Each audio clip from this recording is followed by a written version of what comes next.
So part 2 of the September video. If you're after part 1, you can look at the link below. So I mentioned in part 1 about the ego versus the higher self. So this is now about you overcoming that ego, overcoming that sense of pride, stubbornness, anything that you're holding on to that you know no longer serves you, or making the wrong choices, or just approaching life in the more negative way, or more with the brain or the ego versus the heart. Now, of course, don't get me wrong, we all need our brains, and our mind is actually can be a very high divine tool for creating things, and obviously we need our brains, but I'm talking about the lower aspects here because they can be obstacles to our peace and joy and freedom. And that's what we're like. That word freedom, I feel, is so it's got so much of a load on it, because I'm feeling people are feeling heavy and repressed, like a balloon that's trying to float in the air and be free, but it's filled half with water, and which is weighing it down. That's the image that the angels just gave me now. So this is about you awakening your inner sense of peace and joy and tapping into that divine connection in order to break free of the negative aspects of society in this world that are dragging us down, to open up more to that spiritual side of ourselves, because we are all changing, we're growing, energies are shifting. So don't cling onto that limited worldview or limited view of yourself and feel like that's it and just give up, or perhaps feeling disconnected or disjointed, or you have a negative image of yourself or your life or a certain person. So, for example, if it's a certain thing or a certain person, just see that object or that situation or that person right now and shine light on that. Send love, send light, send healing to that. We're all on a journey of healing, and I feel drawn now to show you this card, okay? See how this person has just broken the chains, okay? This is where we are, where we are heading. I'm feeling now the 1 represents yourself, the 7, the higher spiritual number, of what is manifesting, of the higher divine energies working with you, transmuting, all this transmuting energy that I was talking about in part 1, and now breaking the chains so that you can be free. But that requires you being more whole, more centered, more holistic. I spoke in part 1 about the divine higher self integrating with this sort of all your soul, with your soul, so your lower self integrating with your divine self, your soul. And to do that as well, we need to go inwards. We need to spend time on a vision quest outside of the bustling world that is overfilled with energies that distract us, that take us off course. Okay, we're in this time of quickening where there's so many things happening. Energies are happening so fast. Technology is moving faster than we can walk. And we're in this rush syndrome. So just be aware of that. There's no need to feel trapped or like you need to rush or speed things along. Or just catch it's an overwhelm. Okay, so this intensity, which is probably going to be intensified this month with the eclipse. And I think too there's a Mercury retrograde, which I forgot to say, and that is a massive one that can really pull us behind, and there's miscommunications and so on. So I'll pop a link with information about that under this video, as well as make the eclipse video. And when that's ready, I'll pop the link below this video.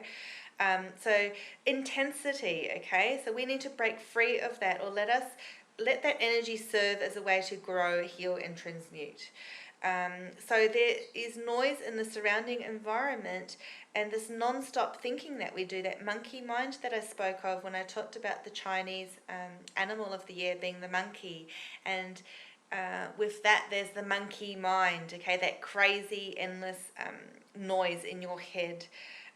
So this is where you need to go out into nature, into more natural settings, and explore meditation, go inwards, contemplations, basically quieten your mind. Okay, so if you find your mind is becoming filled with unimportant thoughts and just busyness, focus on your breath, and draw that bridge to the divine and that sense of holiness. And as you go for walks, think about each step being sacred. Just then I heard birds outside, so go into nature and just feel and envelope yourself around the world and embrace it as you become one. And that is literally connecting with the divine through nature and the birds. And as I said birds, I just heard that. It's interesting, I just saw there's two birds on this card here. This card is really enhancing what I just said. Okay, so notice the green growth energy in the leaves. Again, this is like the first card of the part 1 video of the rebirth and the growth, the spring. Okay, the heart energy, I mentioned the green crystal with crystals of heart energy, and also had the blue crystals such as angelite there, and the blue birds that we've got there. Now the blue birds represent freedom, peace, and I'm also feeling the throat chakra here. So if you're feeling like, I've been mentioning throat chakra for quite some time now, it comes up a lot with my clients. I can feel it. I will literally, my voice will start to hurt or disappear even sometimes, or like almost disappear and readers. Okay, so right now, so see this is what happens sometimes with clients in a session. I'll pick up on their blocked throat chakras, and this is how I'll start to talk. This is no joke, it's happening right now. So I am collectively, this is making me feel emotional now, okay, I'm collectively absorbing all of your throat chakra and heart chakra energies combined right now. So we're asking Archangel Michael, thank you, and Raphael to come through and heal our throat chakras and our heart chakras, sending through beautiful, tranquil, light blue energy and green, emerald green healing energy, seeing it go down our crowns on top of our head, down our body, through our throats and our hearts, and we ask for healing. Thank you. And see how my voice has gone better now? It's just amazing what the angels can do. I'm filled with goosies. Okay. So I'd like to spend more time with that, but I have to speed through to other messages. So I always feel like when there are energy transmissions and work being done, or when I feel things empathically, sometimes I feel like I could be spending more time on that, but unfortunately we just don't have that in these videos. But if you feel that was you, which would be many of you, then you can always just rewind and connect with that energy again. So this card has come up quite a bit for us, and it's about walking past all that conflict, okay, and defeating those energies. This is coming through to the other side of all that you've been enduring, the suffering. So many of us have just deep suffering, okay, and the yellow energy reminds me of the solar plexus, as well as the sun, the light energy coming in, and then we have the flame there promising hope, okay, with the ring around it. Again, the unity, the circle of wholeness, as I've mentioned before. The flame is always there for you. So if you feel like you're in the darkness or in despair, know that there's always light at the end of the tunnel, light and hope. Okay, so emerging from that, and also from the sadness and the isolation, coming through and starting to open up to the light. And that's when this card beautifully follows. Look, you can follow it like a story. See that? And now she's expanding, opening up to the light, opening up to higher divine energies, and not being afraid to let herself shine, and to release the negative feelings inside the solar, trapped inside the solar plexus in the stomach area and the heart and the throat, and just letting it all go and releasing it. Also, this here reminds me of the cocoon, or the embryonic shape. I mentioned the embryo, I think, the egg, as in the first card of part 1 video. Okay, so it's also reminding me of those dives that they do in a pool, where they like somersault into pools, so, which is interesting. So for me now, the pool of water represents the collective and conscious mind that we're all connected to, as well as our emotional state. So also watch the emotions and the dreams, and watch the eclipse energy. So see the eclipse energy, I've just got that now as well through the card, which is interesting. Okay, and that's also through that candle that I mentioned, the circle around it. So the solar here, so solar plexus, and solar as in solar eclipse that will be happening.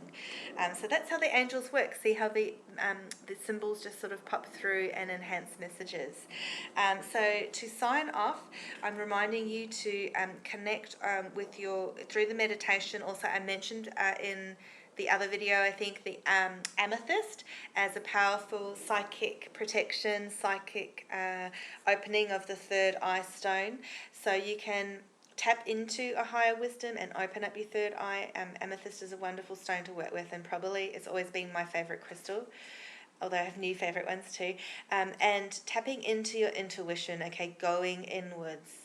This is reminding me here of the galaxies, the multi-universes. I've been writing a lot of articles about quantum physics and metaphysics and bridging the two, scientific discoveries which are showing, higher truths. Some of these are really interesting articles that I have on my website, and that every month in my newsletter. So the link of the newsletter is below this video. So that's about multiple universes, alternative realities and parallel universes, all sorts of things. I have an article right now in my newsletter and website about the Mandela effect, which is a really interesting phenomenon where all these people believe that they remember things a certain way, such as some people really insist that they believe that Nelson Mandela died in, I've forgotten what it was now, the 70s or something like that, or the 80s in prison. But anyway, all that information's in my article. And we know, we've heard on the news that he died. Oh, I just saw the number 1111, by the way, pop up. In, I think it was 2013. I've forgotten the details now. But anyway, so what it means is that all these people remember reality a different way. They were in an alternate universe to how other people believe it. So have a read of that article. It's really, really interesting. And I've got a whole lot of examples so you can see, have a look for yourself. For example, there was a children's book that people remember, especially in the States, called the Now, is it Berenstain Bears or Berenstein Bears? Is it spelt with the E-I or A-I? That's also another one. I'd never heard of that book because I'm not from the States, but most people from the States will know what I'm talking about, perhaps from other countries too. Anyway, I've got loads of examples and you can have a look for yourself. It's a very interesting phenomenon. So also to sign off, the Archangel Raphael is reminding us to eat healthily, to just as they're saying now that just as new fruits are growing and things are coming into fruition and we are growing and expanding and it's the turn of the seasons into spring or autumn. So at the same time, he's saying to eat berries, to eat greens, purple. So whatever fruit or veggies are purple, such as purple cabbage or purple berries and so on. Even to eat foods such as capsicums, I'm feeling right now. So to add those as you transition, as your energies transition, so must you shift the energy in your body, and also for some people shifting weight as well, which has been stored. So going out for walks to get clarity of mind, connect with the divine, and also for your health and well-being and wholeness. Okay, so signing off. And I will see you in my next monthly video, which will be for October. And also I'll have the eclipse video coming up too. Namaste.